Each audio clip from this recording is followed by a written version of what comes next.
जय हिंद दोस्तों, मैं विक्रम आपका भाई आपका दोस्त। दोस्तों आज हम बात करेंगे बहुपद की। बहुपद को जानने के लिए सबसे पहले हमारे को ये जानना जरूरी है राशि क्या होती है। राशि की हम बात करें तो दो तरह की राशि होती है। एक है आपके पास अचर राशि और एक है चर राशि। चर और अचर।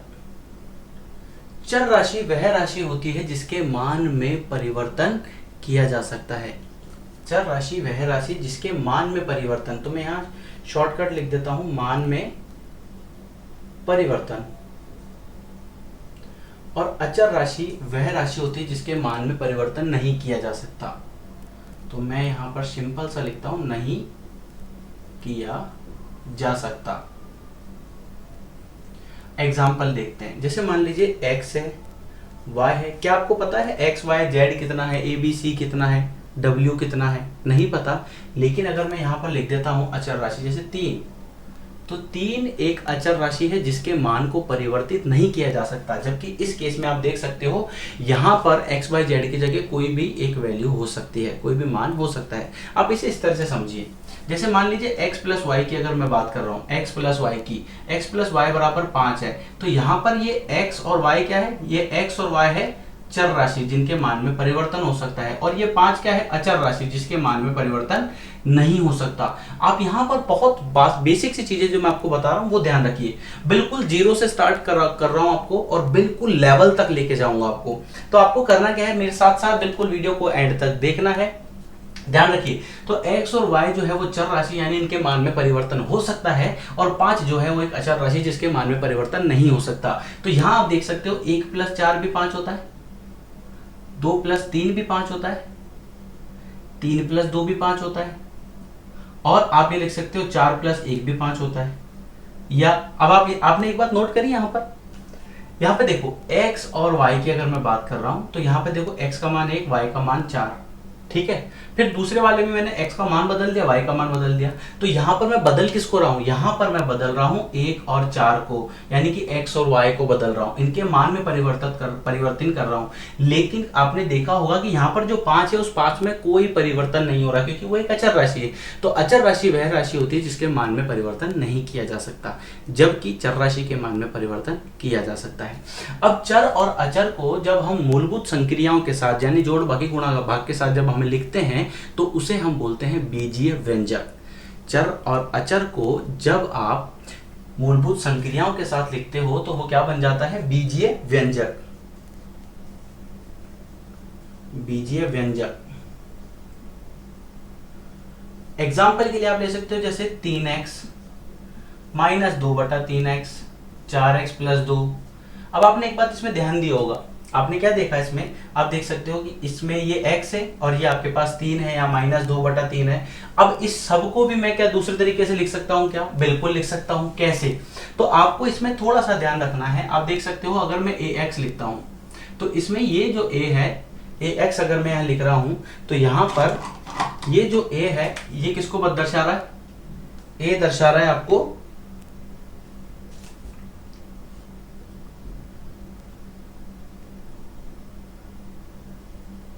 अचर राशि को, और x किसको दर्शा रहा है? चर राशि को। समझ में आया? ax में a किसको दर्शा रहा है? अचर राशि को, और x किसको दर्शा रहा है? चर राशि को दर्शा रहा है। अब आपने एक बात इसमें ध्यान दी होगी, अब ये जो नंबर्स हैं इन नंबर्स को, ये भी एक बीजीय व्यंजक हो गया। तो यहां पर मैं क्या करूंगा, जैसे मैंने लिखा 2x, तो 2 एक अचर राशि है और x एक चर राशि है। अगर मैं लिखता हूं 5x या 3x, अगर मैंने लिखा माइनस 2 8x, अगर मैं लिखता हूं माइनस 7x, तो ये सब क्या है? ये सब बीजीय व्यंजक के रूप में लिखे होते हैं। तो अब क्या होता है, अब बहुपद की हम बात करते हैं। तो बहुपद को हम किस तरह से व्यक्त करते हैं? बहुपद को व्यक्त करने का जो तरीका है वो कैसा है? जैसे मान लीजिए मैंने यहां लिखा px, तो ये बहुपद को प्रदर्शित करने का या व्यक्त करने का एक तरीका है। कैसे? आप समझिए इसे। जैसे मान लीजिए px अगर मैंने लिखा तो p का मतलब होता है पॉलिनोमियल, और बहुपद को इंग्लिश में बोलते हैं पॉलिनोमियल। समझ में आया? और वो पूरा का पूरा पद जो है वो x के अंदर है। x के अंदर मतलब जैसे मैंने अगर यहाँ लिखता हूँ ना 2x square plus 3x plus 4। तो आप यहाँ ध्यान से देखो, इसमें इस पूरे में ध्यान से देखो, सब में x की टर्म है, तो इसको क्या बोलेंगे, इसमें चर राशि कितनी है, 1, इसलिए इसको बोला जाता है एक चर वाले बहुपद। इसमें चर राशि कितनी है, 1, इसलिए इसको क्या बोला जाता है, एक चर वाले बहुपद, एक चर वाला बहुपद। समझ में आया? क्या जरूरी है px से ही लिखें? नहीं भाई, आप इसे gx से लिख दो। तो इसका मतलब ये नहीं कि g का मतलब पॉलिनोमियल है, यहाँ पर इसको प्रदर्शित करने का एक तरीका है, सिर्फ ये hx लिख दिया। जैसे 2 से ज्यादा पद हो गए तो हम इस तरह से लिख सकते हैं।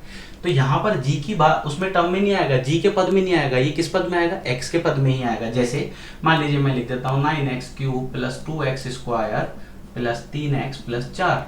अगर मैं यहाँ लिख देता हूँ 2x³ प्लस 4, तो आप देख सकते हो एक ही चर है इसमें। अगर मान लीजिए मैं यहाँ लिख देता हूँ जैसे py लिख दिया, तो इसका मतलब है ये पूरा पद जो है, ये पूरे पद जितने भी पद हैं वो सब y में आएंगे। जैसे 2x 2y प्लस 3, ये पूरा किस में आया आपके पास? अब आपने देखा होगा ना इसमें किस में आ रहा है, ये y के पद में आ रहा है। क्लियर हुआ आपको? चर और अचर का कंसेप्ट क्लियर हुआ अच्छे से एकदम। अब एक बात और ध्यान दीजिए, कोई भी बहुपद होता है तो उसमें क्या क्या होता है ये आपको ध्यान रखना है। जैसे मान लीजिए मैं यहाँ लिखता हूं 2x² प्लस 3x प्लस 4। अब यहां पर ये जो 2 है ना, ये 2 क्या है, ये 2 क्या है, ये 3 क्या है, ये 4 क्या है, ये 2 जो है, अब देखिए एक ही चर है इसलिए क्या है, एक चर वाला बहुपद। समझ में आया? अब ये 2 क्या है, ये है x² का गुणांक। ये 3 क्या है, ये है x का गुणांक। और ये 4 क्या है, ये 4 क्या है आपके पास, अचर पद बोल सकते हो, या x की घात 0 का गुणांक।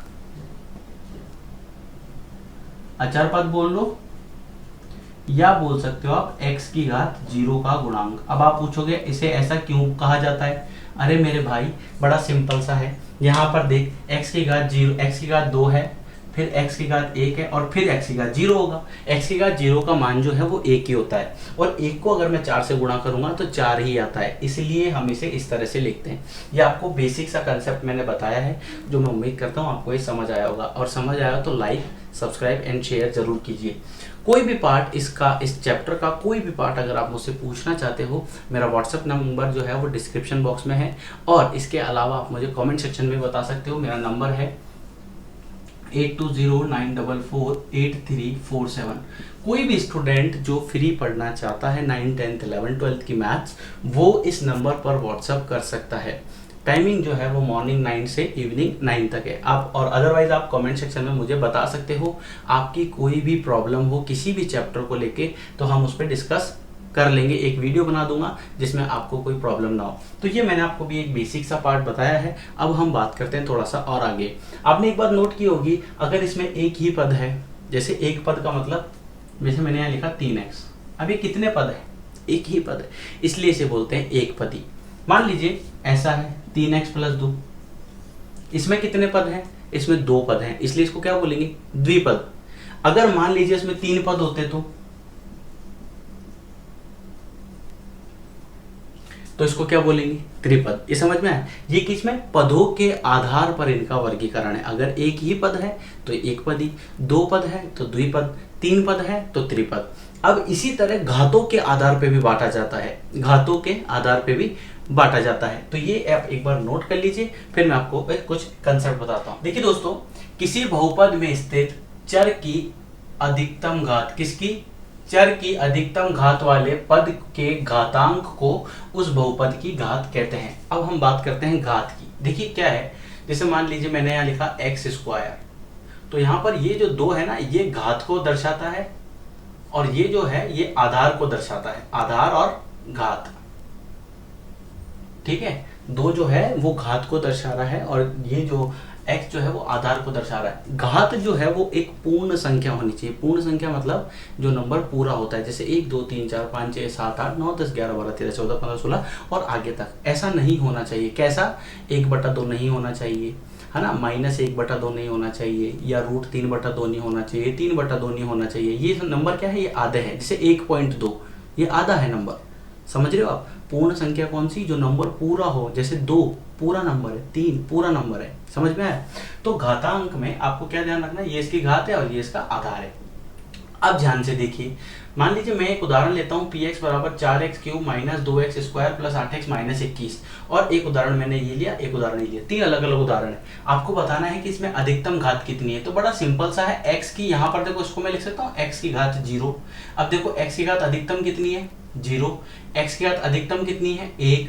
x की घात अधिकतम कितनी है? 2। और x की घात अधिकतम कितनी है? 3। लेकिन मैंने क्या कहा, आपको अधिकतम घात बतानी है, कितनी है यहाँ पर? 3। तो px की अधिकतम ज्ञान यानी बहुपद px की अधिकतम घात कितनी है?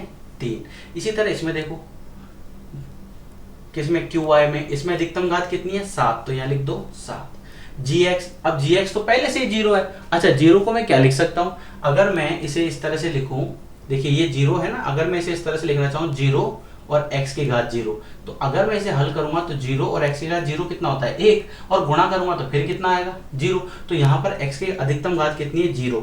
इसलिए आप समझ में आया आपको कि इस केस के अंदर कितना है? अधिकतम घात 3। यहाँ पर आप देख सकते हो अधिकतम घात कितना है? 6। और यहाँ पर तो कुछ है ही नहीं, लेकिन इसको इस तरह से लिखा जा सकता है, इसको इस तरह से लिखा जा सकता है। इसका मतलब हुआ कि ये इसकी अधिकतम घात है। समझ में आया आपको अच्छे से? और बात देखिए, अब मान लीजिए जैसे अभी तक हमने एक पद, दो पद और त्रिपद की बात करी, ये तो पदों की बात हो रही, पर क्या घातों के आधार पर भी होता है? जैसे अगर मान लीजिए से घात 1 है ना, तो उसको हम क्या बोलेंगे? अगर घात 2 है तो उसको हम क्या बोलेंगे? घात की बात कर रहा हूँ, ध्यान रखना है, पदों की बात नहीं कर रहा हूँ। पद की बात मैंने क्या बताया था आपको? पद क्या होते हैं? जैसे मान लीजिए 2x + 3 है तो ये द्विपद है, क्योंकि इसमें एक पद ये रहा और एक पद ये रहा। अगर मैंने लिखा 3x तो ये एक पदी है, ये द्विपदी है। अब हम घातों के आधार पर, यानी जैसे इसकी घात 1 है और इसकी घात 2 है, तो घातों के आधार पर अब इसके वर्गीकरण की बात कर रहे हैं। समझ में आया?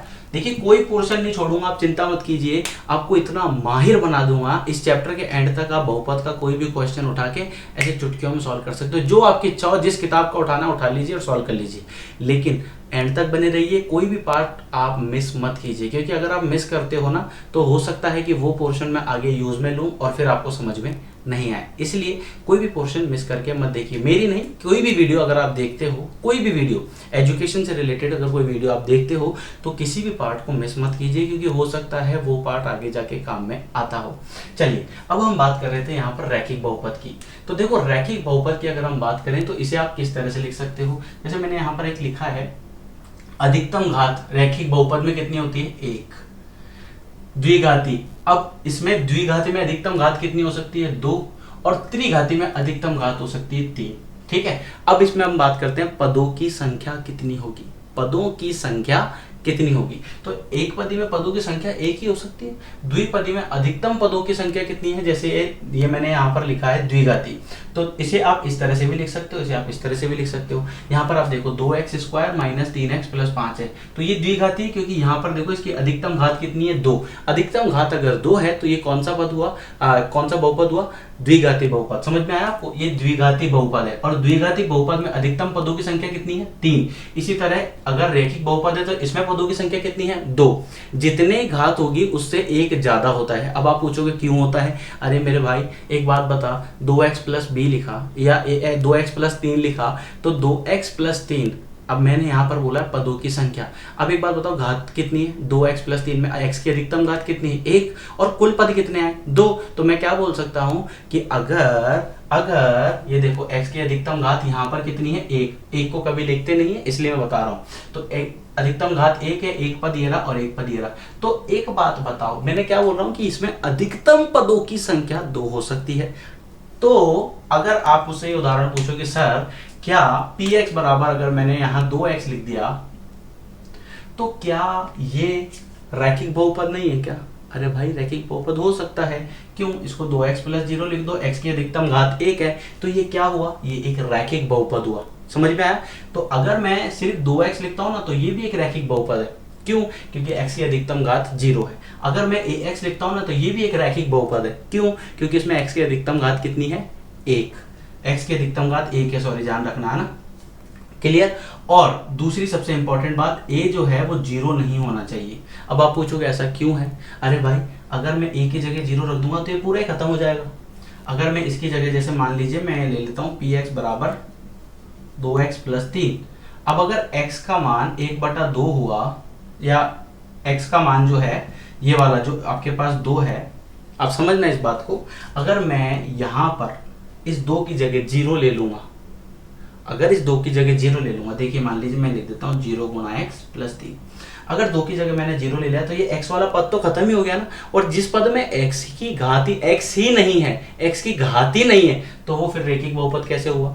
आप समझ रहे हो बात को, एक एक पॉइंट पकड़ के चलना। देखिए नेक्स्ट हम बात करते हैं द्विघाती बहुपद की। तो द्विघाती बहुपद का उदाहरण कैसा होता है, जैसे यहाँ पर इक्वेशन की हम बात करें, समीकरण की, तो उस बहुपद की समीकरण होगी px बराबर ax square plus bx plus c।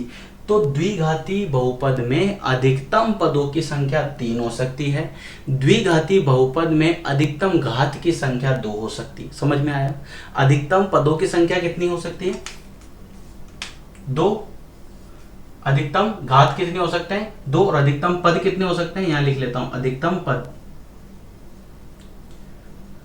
अधिकतम पदों की संख्या हो सकती है 3, 1, 2 और 3, इससे ज्यादा नहीं होगी। इसमें कंडीशन भी है क्या कि a का मान 0 नहीं होना चाहिए, क्योंकि आप खुद भी सोच के देखो, अगर मैं a की जगह 0 रख दूंगा तो ये एक्स स्क्वायर वाला पद ही खत्म हो जाएगा, और जब एक्स स्क्वायर वाला पद ही खत्म हो जाएगा तो ये द्विघात समीकरण ही नहीं रहेगी, तो फिर कौन सी समीकरण बन जाएगी? तब ये बन जाएगी रैखिक बहुपद। समझ में आया? चलिए, जैसे इसके उदाहरण देख सकते हो, 2x square minus 3x plus 15, ये भी एक द्विघाती समीकरण है, क्योंकि इसमें x की अधिकतम घात 2 है। यहां पर आप देख सकते हो gx बराबर 5x प्लस 3, यहाँ पर x की अधिकतम घात कितनी है? 2। तो ये भी क्या है? एक द्विघाती समीकरण है। अगर मैं इसकी बात करूं y स्क्वायर प्लस 2y, तो इसमें x की अधिकतम घात कितनी है? 2। तो इसका मतलब ये भी एक द्विघाती समीकरण। अब मुझे एक बात बताओ, कमेंट सेक्शन में बताना, अगर मैं gy इक्वल टू, मैंने यहाँ लिख दिया 2x स्क्वायर, तो क्या यह एक द्विघाती बहुपद है क्या? नहीं पता तो मैं बता देता हूं आपको, फिर भी आप कमेंट सेक्शन में जरूर बताइए। आप देख सकते हो x की अधिकतम घात कितनी है? 2। अब इसके आगे पीछे हो चाहे नहीं हो, उससे कोई फर्क नहीं पड़ता। हमारा काम क्या है कि x की अधिकतम घात 2 होनी चाहिए, x स्क्वायर का जो गुणांक है वो 0 नहीं होना चाहिए, सीधी सी बात है बस। ठीक है। अब अगर हम बात करें त्रिघाती बहुपद की, तो त्रिघाती बहुपद में x की अधिकतम घात तो होगी 3, और इसमें पदों की संख्या होगी 3 प्लस 1 4। आप ऐसे भी याद रख लो, रैखिक बहुपद है, अगर रैखिक बहुपद में अधिकतम घात 1 है तो इसमें पदों की संख्या कितनी हो जाएगी? 1 प्लस 1 2। द्विघाती बहुपद है तो इसमें अधिकतम घात 2 है, और पदों की संख्या की निकालेंगे तो प्लस 1 कर दो तो 3 हो जाएगा। त्रिघाती बहुपद है, 3 है, और 3 में अगर 1 जोड़ देंगे तो कितना हो जाएगा? 4। तो इसमें पदों की संख्या कितनी हो जाएगी? 4। अब आप ये देख सकते हो px बराबर ax cube plus bx square plus cx plus d मैंने आपको यहाँ दिया है। तो क्या कंडीशन तो वही है, a का मान 0 नहीं होना चाहिए। अगर उदाहरण के लिए देखें हम, तो px बराबर आप ले लो 3x cube 2x square plus 4x plus 5, ये हुआ। क्या इसके अलावा और हो सकती है? बिल्कुल हो सकती है। अगर मैं लिखूं 3x square plus 2x square plus 4x, क्या ये भी एक समीकरण है त्रिघात की? बिल्कुल है। क्या अगर मैं लिख देता हूं px बराबर 3x स्क्वायर, और ये ध्यान रखना, ये सिर्फ मैं मान रहा हूं कि इसमें 2 ही पद है, ठीक है, तो क्या अब हो सकता है? बिल्कुल हो सकता है, क्योंकि इन दोनों को तो 0 से गुणा करके लिख सकते हैं। क्या अब ये हो सकता है? क्या सॉरी, ये त्रिघाती है ना, क्या अब ये त्रिघाती बहुपद है? हाँ, अब भी त्रिघाती बहुपद है, क्योंकि यहां पर x की अधिकतम घात जो है वो क्या है? 3 है। समझ में आया आपको? x की अधिकतम घात 3 है, इसके पीछे से हमारे को कोई लेना देना नहीं है। हमारा मेन काम क्या है? x की अधिकतम घात 3 होनी चाहिए, और x की अधिकतम घात 3 का जो गुणांक है वो कितना होना चाहिए, यानी x के घन का जो गुणांक है वो 0 नहीं होना चाहिए। उम्मीद करता हूं आपको एक पार्ट समझ में आया होगा। 2 चीजें हमने क्या सीखी इसमें, पहला पदों के आधार पर, दूसरा घातों के आधार पर। पदों के आधार पर बात करेंगे तो घातों से कोई लेना देना ही नहीं है, लेकिन घातों के आधार पर बात करेंगे तो पदों से कोई लेना देना नहीं। सिंपल सी बात। रैखिक बहुपद में अधिकतम घात 1 होती है, पदों की संख्या 1 प्लस 1 2 होती है। द्विघाती बहुपद में अधिकतम पदों की संख्या इतनी हो सकती है, इससे ज्यादा नहीं हो सकती। समझ में आया? अब जैसे 1 है यहाँ पर, तो ये भी इसका आंसर है ना। अगर 2x प्लस 0 लिख देता हूं तो ये भी इसका आंसर है। समझ में आ रहा है? अब देखिए अधिकतम घात कितनी हो सकती, अधिकतम पदों की संख्या कितनी हो सकती है? 2। जैसे अधिकतम ये, अब इसके साथ में अगर मैं 4 5 7 और कुछ भी जोड़ देता हूं ना तो कोई फर्क नहीं पड़ेगा, क्योंकि वो सब 3 में जुड़ जाएंगे। समझ रहे हो आप? अगर x द्विघाती बहुपद की बात करो तो आप देख सकते हो कि x अधिकतम घात कितनी है? 2, और पदों की संख्या कितनी है? 3। समझ में आया? त्रिघाती बहुपद है तो अधिकतम घात कितनी है? 3, पदों की संख्या 3 प्लस 1 कितनी हो जाएगी? 4। अब हम बात करते हैं स्टार्ट। दोस्तों, अगर अभी भी आपको प्रॉब्लम है, अभी भी आपको कंफ्यूजन है, तो आपका भाई आपके लिए बिल्कुल ईजी तरीके से बना देता है। देखियो क्या करना है आपको, एक पदी, पद के आधार पर और घात के आधार पर, वर्गीकरण की बात कर रहा हूं मैं, पदों के आधार पर और घातों के आधार पर। अगर मान लीजिए एक पद है, जैसे मैंने यहाँ लिख दिया ax लिखा, तो यहाँ पर एक ही पद है, ये पूरा एक पद है। अगर मैं लिख देता हूँ y की घात 7, हाँ बिल्कुल है, एक ही पद है। अगर मैं लिख देता हूँ 2x, हाँ एक ही पद है, समझ में आ रहा है। अगर मैं बात कर रहा हूँ द्विपदी की, तो देखो x प्लस 2, दो पद है इसमें, एक पद तो ये रहा और एक पद ये रहा। अगर मैं बात कर रहा हूँ एक्स स्क्वायर प्लस 2, हाँ है, क्योंकि इसमें भी दो पद है, समझ में आ रहा है, क्लियर, समझ में आ रहा है। अगर मैं लिख देता हूँ x की घात 8 प्लस 9, हाँ ये दो पद है, द्विपद है, क्यों, क्योंकि इसमें पदों की संख्या 2 है। अगर मैं त्रिपद की बात करूं तो यहाँ पे मुझे क्या, जैसे मैंने लिख दिया 2x square plus 3x plus 4, त्रिपद है, पदों की संख्या 3 है। अगर मैं यहाँ लिख देता हूँ x की घात 9 प्लस x की घात 8 प्लस x की घात 6, इस तरह से लिख दिया मान लीजिए मैंने, तो क्या ये त्रिपद है? अरे हाँ भाई हाँ, ये 3 है, क्योंकि इसमें पदों की संख्या 3 है, समझ में आ रहा है आपको, 3 से ज्यादा नहीं है। रैखिक बहुपद की अगर हम बात करें तो यहाँ पर हम घातों के आधार पर वर्गीकरण करते हैं, तो उसे इस प्रकार से लिखते हैं। तो रैखिक बहुपद कौन सा हुआ, जैसे आप लिख सकते हो ax प्लस b, x की अधिकतम घात 1 है और x a का जो मान है वो 0 नहीं होना चाहिए, समझ में आया, और x की जो घात है वो पूर्णांक होनी चाहिए, पूर्णांक होनी चाहिए, समझ में आ रहा है। अगर मैं द्विघात की बात करूं तो ax की घात 2 plus bx plus c, condition क्या है, a का मान 0 नहीं होना चाहिए, क्योंकि ये अगर 0 हो गया तो एक्स स्क्वायर वाला पद ही खत्म हो जाएगा, और जब एक्स स्क्वायर का पद ही खत्म हो गया तो मेरे भाई फिर घात ही खत्म हो जाएगी ना, अधिकतम घात, और जब अधिकतम घात ही खत्म हो गई तो फिर वो द्विघात समीकरण कैसे कहलाएगा, समझ में आ रहा है। और फिर हम बात करेंगे त्रिघात की, तो ये है ax की घात 3 प्लस bx की घात 2 cx प्लस d बराबर, सॉरी, और a का मान जो है वो 0 नहीं होना चाहिए। समझ में आ रहा है आपको अच्छे से एकदम, रैखिक बहुपद। अब इसके उदाहरण देखते हैं और फिर आपको और क्लियर हो जाएगा। तो मान लीजिए मैंने यहाँ लिखा 2x प्लस 3, तो क्या ये रैखिक बहुपद है? हाँ, क्योंकि यहाँ पर x की अधिकतम घात 1 है, ठीक है, और घात जो है वो क्या होनी चाहिए, पूर्णांक होनी चाहिए, ये ध्यान रखना, पूर्णांक।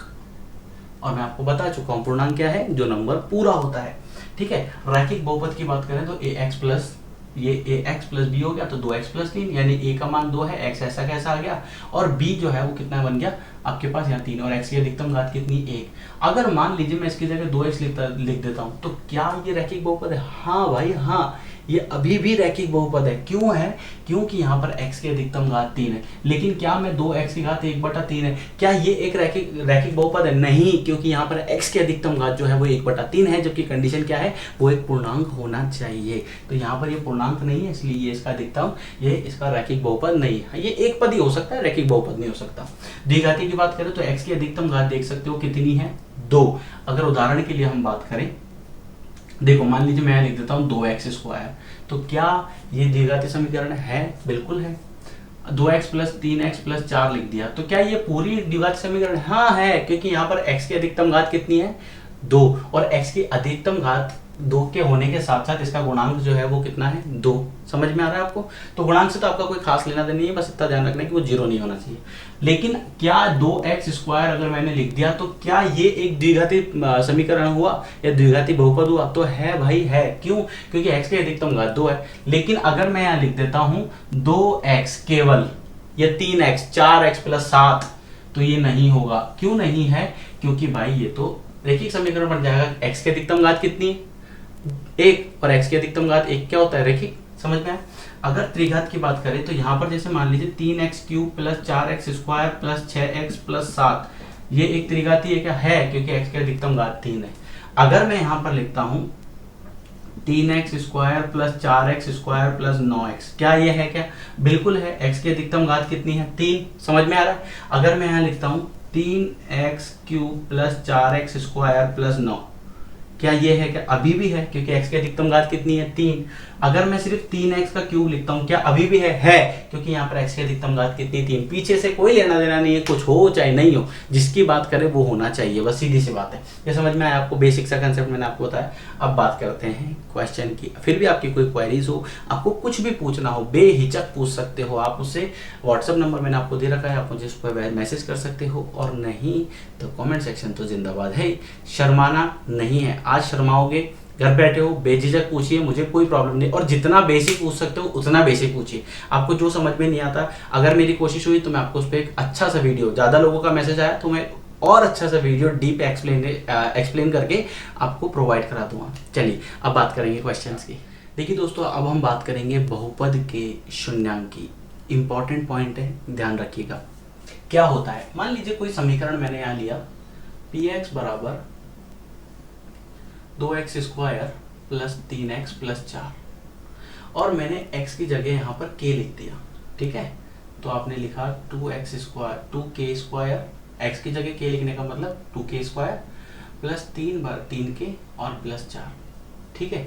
अब आपको क्या देखता हूँ कि यहाँ पर x को प्रतिस्थापित किया k से, तो x बराबर k पर मान, क्या बोलते हैं मैं इसे, x बराबर k पर मान,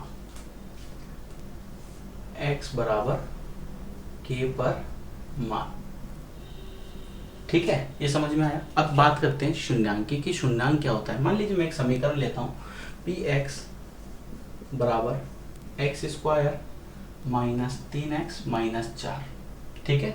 और x बराबर मैंने यहाँ पर रखा, x बराबर कितना रखा, मान लीजिए -1 रखा, तो -1 रखने पर ये -1, तो -1 का स्क्वायर -3 -1 -4, तो ये तो +1 हो गया, ये +3 हो गया, और ये -4 हुआ, कितना मिला 0, ठीक है। एक बार मैंने इसमें 4 रख के देखा, यानी x बराबर 4, तो ये हुआ 4 का स्क्वायर 16, 4 का स्क्वायर -3 गुणा 4 -4, तो 16 -4 दिया 12 -4, तो 16 में से 16 गया 0।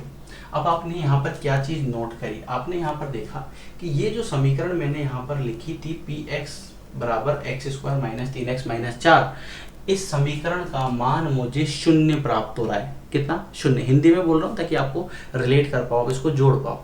तो इस समीकरण का मान 0 प्राप्त हो रहा है, कब, ये हो रहा है आपको -1 पर और 4 पर, ठीक है। समीकरण का मान -1 व 4 पर 0 प्राप्त हो रहा है, 0।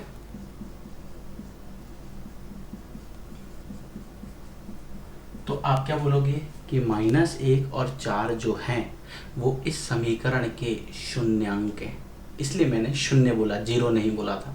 अगर आप इंग्लिश मीडियम में अगर आप इसको इस तरह से देखना चाहो तो इसे हम बोलते हैं जीरोस, शून्यांक का मतलब जीरो। तो यानी जिस समीकरण का मान अगर जैसे मान लीजिए कोई समीकरण है और उस समीकरण का मान आपको कोई x बराबर कोई भी मान रखने पर 0 प्राप्त होता है, तो वो उसका शून्यांक कहलाता है। देखिए दोस्तों, अगर px बराबर आपके पास है ax प्लस b, ठीक है, और k इसका एक शून्यांक है, तो हम क्या करेंगे, x की जगह k लिख देंगे, सिंपल सा। और k अगर इसका शून्यांक है तो इसका जो मान है वो 0 के बराबर होगा, और यहां से हम k का मान निकाल सकते हैं, कितना, -b/a। अब आप इस समीकरण में एक बात देख सकते हो कि गुणांकों का इसके साथ कोई ना कोई संबंध है। कैसे, आप देखो, -b क्या है, अचर पर, बटा a क्या है आपके पास, x का गुणांक, तो यहाँ लिख दो x का गुणांक।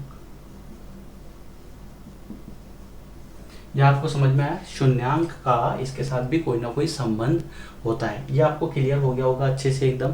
अब इसी को हम एक बार एक ग्राफ से देखते हैं कि ग्राफ के अंदर कैसे निकाल सकते हैं। जैसे मान लीजिए, अगर मैं आपको एक बेसिक सी चीज बात बता रहा हूँ, जैसे मान लीजिए एक लाइन है, ये x अक्ष हो गया, ये y अक्ष हो गया, ये ऋणात्मक x हो गया, ये ऋणात्मक y हो गया। मान लीजिए y बराबर आपको दे रखा है। अब देखिए px जो होता है ना, अब इसे कंफ्यूज मत होना, px बराबर मान लीजिए मैंने लिखा x प्लस y या x प्लस 2 लिखा मैंने, मान लीजिए, ठीक है। तो ये px क्या है आपके पास, इस px को आप y भी लिख सकते हो, तो x प्लस 2 हो गया। जब आप इसका ग्राफ के रूप में प्रदर्शित करोगे, जब आप इसको ग्राफ के रूप में प्रदर्शित करोगे तो एक बात बताओ, अगर मैं x की जगह यहाँ पर 1 रखता हूँ तो y बराबर कितना मिल जाएगा 3, और x की जगह अगर मैं 0 रखता हूँ तो y बराबर कितना मिल जाएगा 2। सिंपल सी बात है। तो x बराबर 1 रखूंगा तो y बराबर 3, तो x पर अधिकतम कितना है 1 और 0, ये 1, और y पर अधिकतम कितना है 1 2 3, 1 2 3 मान लेते हैं। ठीक है, तो इसको अब हम ग्राफ में प्रदर्शित करते हैं। अब एक बात ध्यान रखना, देखो x ये आपके पास है, x बराबर 1 रखा तो y बराबर 3, x बराबर 1 ये रहा और y बराबर 3 ये रहा, एक बिंदु ये रहा, x बराबर 0 और y बराबर 2, x बराबर 0 ये रहा और y बराबर 2 ये रहा, ये मिला दिया आपने। अब एक बात इसमें ध्यान रखो जो आपके काम की है, इसमें x अक्ष को ध्यान से सुनना, इस पूरे ग्राफ में x अक्ष को कितनी बार प्रतिच्छेद किया गया, कितनी बार काटा गया, समझ रहे हो आप। y ये वाली जो रेखा है, इस रेखा ने इसको कितनी बार काटा है, कितनी बार काटा है x अक्ष को, तो यहाँ पर आप देख सकते हो एक बार काटा है। इसका मतलब ये है कि ये इसका एक शून्यांक है। समझ में आया आपको अच्छे से कि ये इसका एक शून्यांक है। क्लियर हुआ। तो जितनी बार काटेगी उसके उतने शून्यांक। अगर जैसे अगर मान लीजिए x की घात 2 है और उसका अगर आप शून्यांक निकालोगे तो उसके 2 शून्यांक आएंगे। आप इसे ऐसे भी याद रख सकते हो, अगर ax प्लस b है और x की घात अधिकतम 1 है ना, तो इसका एक ही शून्यांक होगा, यानी x के अधिकतम मान 1 ही हो सकते हैं। अगर मैं ax square plus bx plus c की बात करूं तो x की अधिकतम घात 2 है ना, तो इसके अधिकतम मान 2 ही हो सकते हैं। अगर मैं ax 3 है, bx square plus cx plus d है, तो यहाँ पर x की अधिकतम घात 3 है। इसका मतलब यह हुआ कि यहाँ पर x के अधिकतम मान कितने मिलेंगे आपको 3। ये आपको समझ में आ रहा है अच्छे से। एग्जाम्पल करें इसका एक तो आपको क्लियर हो जाएगा। जैसे मान लीजिए 2x है, 2x प्लस 3 बराबर 0, तो x का मान कितना आया -3/2। इस 3 को इधर भेज दिया, 2 को नीचे भेज दिया। तो आप देख सकते हो मैंने क्या कहा कि अगर x की अधिकतम घात 1 है तो x का मान भी 1 निकलेगा, 1 ही निकला। अगर x की अधिकतम घात 2 है तो x के अधिकतम मान भी 2 निकलेंगे। एग्जाम्पल ले लेते हैं, 2x स्क्वायर या x स्क्वायर -1 ले लेते हैं। ठीक है, तो इसको मैं क्या लिख सकता हूँ x प्लस 1 और x माइनस 1। अच्छा, ऐसा क्यों लिख सकता हूँ, क्योंकि 1 का स्क्वायर 1 ही होता है। अब एक बार तो इसको 0 के बराबर रखो तो x का मान -1 आएगा, एक बार इसको 0 के बराबर रखो तो x का मान +1 आएगा। तो यहाँ पर कितने मान प्राप्त हुए 2, क्योंकि x की अधिकतम घात कितनी थी 2।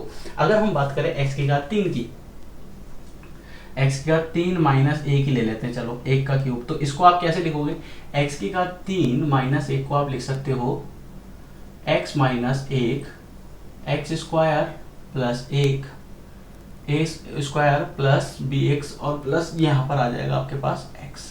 ठीक है, अब इसको 0 के इक्वल रखोगे तो x का मान 1 और ये एक द्विघात समीकरण है, इसके 2 मान अलग निकलेंगे। आपको समझ में आ रहा है, तो इसके 2 मान और निकलेंगे, तो टोटल मान कितने हो गए 1 2 और 3। ये समझ में आया आपको अच्छे से एकदम। तो इस तरह से x की अधिकतम घात जितनी होती है उसके उतने ही मान निकलेंगे। क्लियर हुआ। अब ग्राफ से अभी ये ग्राफ वाला जो पोर्शन है ये आपके एग्जाम का हिस्सा नहीं है, आपको तो सिर्फ इतना बताना है कि y x अक्ष को जो है ये रेखा कितनी जगह प्रतिच्छेद कर रही है। अगर एक जगह कर रही है तो उसका 1 शून्यांक, 2 जगह कर रही है तो 2 शून्यांक, 3 जगह कर रही है तो 3 शून्यांक, 4 जगह कर रही है तो 4 शून्यांक। अब जैसे अगर हम बात करें, मान लीजिए मैं इसको इस तरह से बताता हूँ आपको,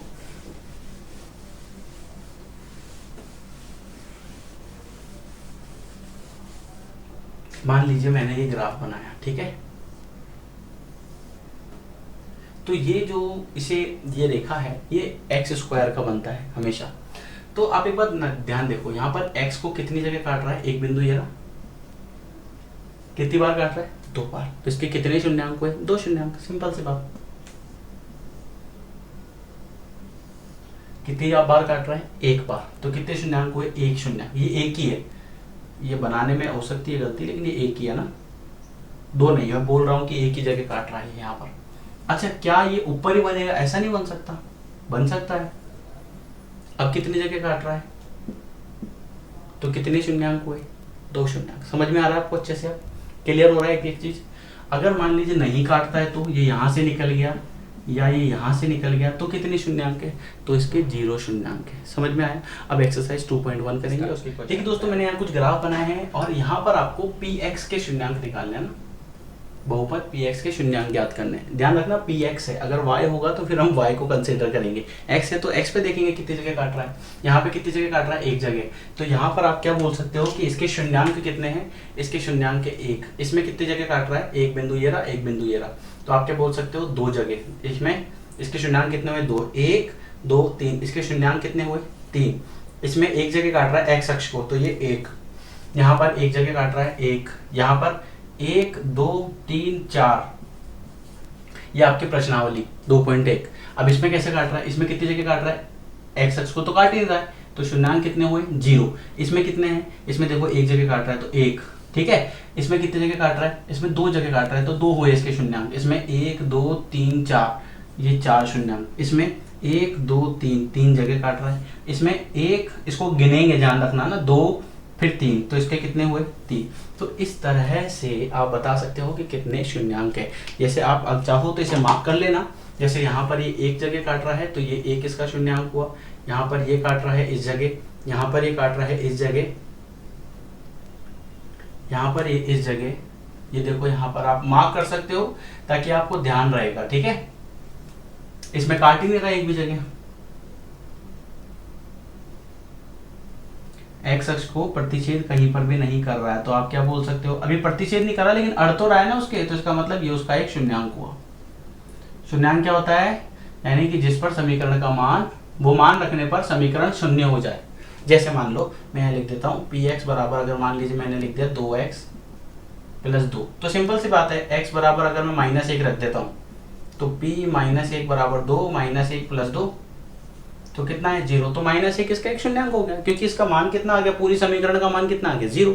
और 0 आ जाता तो हम क्या बोल सकते हैं कि ये शून्यांक है। क्लियर हुआ, उम्मीद करता हूँ ये आपको समझ आया होगा। और अब इस वीडियो में फिलहाल इतना ही। नेक्स्ट वीडियो के अंदर हम बात करेंगे इसके नेक्स्ट एक्सरसाइज की। सबसे इंपॉर्टेंट बात, वीडियो को like subscribe share and comment करना ना भूलें। कोशिश कीजिए जितने ज़्यादा आप शेयर करोगे उतना ज़्यादा बेनिफिट होगा। मेरा जो टारगेट है आप सब लोगों को फ्री एजुकेशन प्रोवाइड कराना, वो मैं आपको हमेशा कराता रहूँगा। बस आपको मेरा साथ देना है, चैनल को सब्सक्राइब करना है और जितना ज़्यादा हो सकता है शेयर करना है। आपको कोई प्रॉब्लम होती है आप कमेंट सेक्शन में बता सकते हो, डिस्क्रिप्शन बॉक्स में मेरा नंबर है, आप वहाँ से वो नंबर ले सकते हो और मुझे व्हाट्सएप पर मैसेज कर सकते हो अगर आपको कोई प्रॉब्लम होती है तो। ठीक है, इजाज़त दीजिए, अगली वीडियो में फिर मुलाकात होगी धमाकेदार टॉपिक के साथ।